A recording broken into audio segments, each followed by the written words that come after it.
I'm told that higher-ups are aware of this video and what that officer, Timothy Scholl, has done.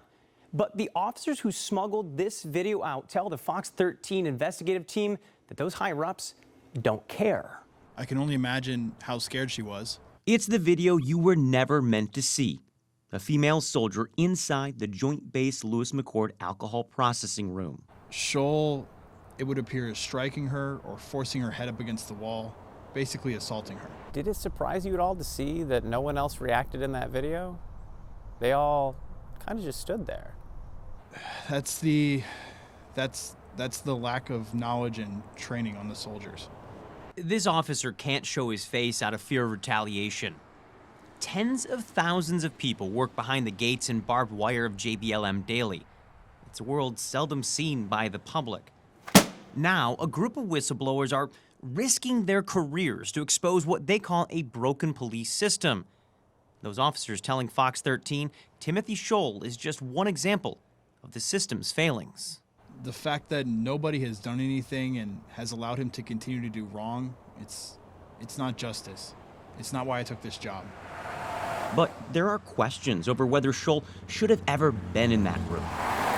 Long before that day, a string of concerning behaviors began here along 8th Avenue East. Signs posted warn that you're entering a military installation. The road itself is public property.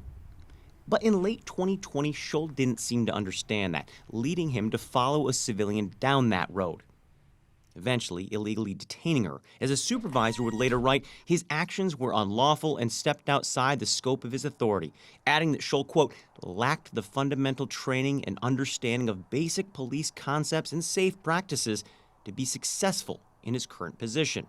Multiple documents obtained by Fox 13 paint a troubling timeline. After his late 2020 run-in, he was put back into training. Within months, he failed to meet necessary benchmarks for officer safety, critical thinking, and ability to multitask. So, higher-ups extended his training. 2 weeks later, another run-in along the same stretch of road that kicked this all off. The patrol division chief writing that had his training officer not, quote, been there to stop him, Sergeant Scholl would have made another unlawful trespassing arrest of a citizen stopped on the side of the road. Then, yet another extension after yet another failure to meet training benchmarks. This time, a group voted to terminate his training. As a person, I've never had an issue with that with him as a person, but in profession-wise, I wouldn't even let him be a mall cop. This man outranked Scholl.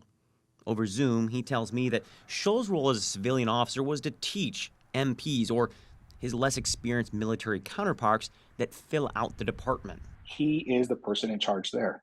They're all looking to him.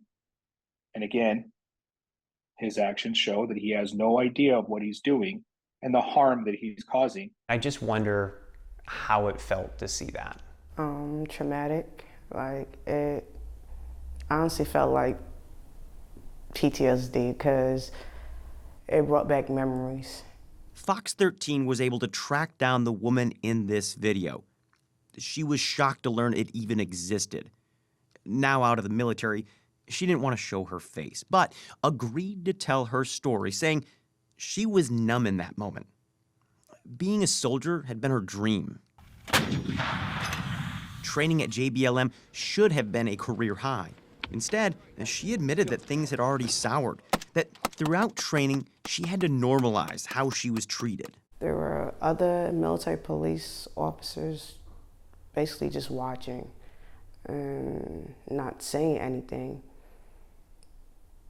which led me to believe it was the right thing. So I couldn't do anything but just let it happen. Looking at the video actually broke my heart, seeing that was mishandled like that. When he gets frustrated, he's someone that needs to raise his voice and then get physical, where he starts to try to, now I'm gonna arrest you, now I'm gonna do this, now I'm gonna do that.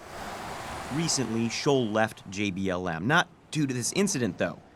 As his LinkedIn page indicates, he now works for the Department of Homeland Security. Reached by phone, Scholl tells me he's currently out of state, training at the Federal Law Enforcement Training Center. Soon, he'll be working at federal buildings for the Federal Protective Service. Over the course of 15 minutes, he told me that yes, his past actions have been questionable.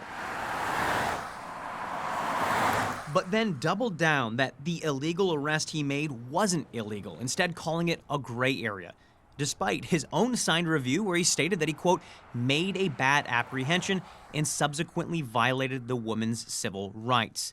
And as for the video, he said she refused to give him a DNA swab after being sent for an infraction, complaining that she clenched her jaw, something that, quote, got the best of me and, quote, got under my skin. Asked whether she deserved an apology, he said no. And given a day to think about it, I asked again, this time on camera. No.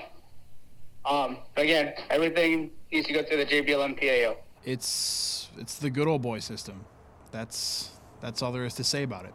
Because I'm pretty sure Homeland Security has no clue of any of these things of his past.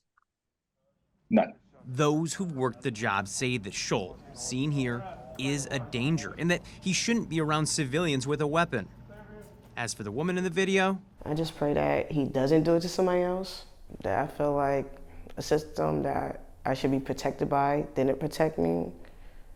And it's unfortunate that I was the person that was hurt at the end.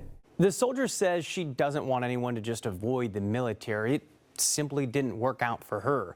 Now, as for Scholl and DHS, I'm still working to get information from DHS, whether any of this information of what happened here was made available by JBLM. As for the base themselves, after days of back and forth and missing their initial deadline they requested, we got 2 sentences back for multiple questions. They say this incident was reviewed, investigated, and closed.